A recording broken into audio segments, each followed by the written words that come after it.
Heeft u hier al vaker gestaan? Wij hebben nog nooit het voorrecht gehad om hier vaker te staan, maar we zijn hier al wel heel vaak geweest.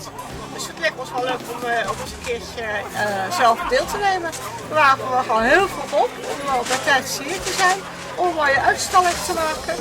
En we hopen dat het een mooie verkoopdag gaat worden. En wat vindt u van deze rommelmarkt? Deze rommelmarkt is ontzettend leuk, dat weten we al jaren. En vandaag hebben we ongelooflijk veel geluk. Het is prachtig mooi weer. En er is altijd heel veel belangstelling. Er is een heel groot aanbod van alles en nog wat. En echte rommel, maar ook hele mooie dingen kun je aantreffen. Zeker de moeite waard om op een dag als vandaag een paar uurtjes te spenderen.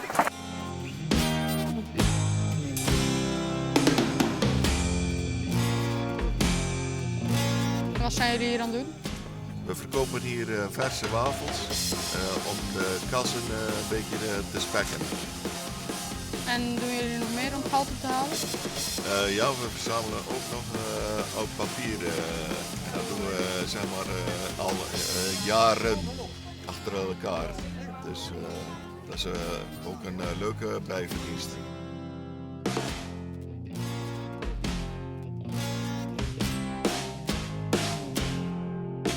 Ja, op YouTube, hoe heet dat? YouTube? YouTube.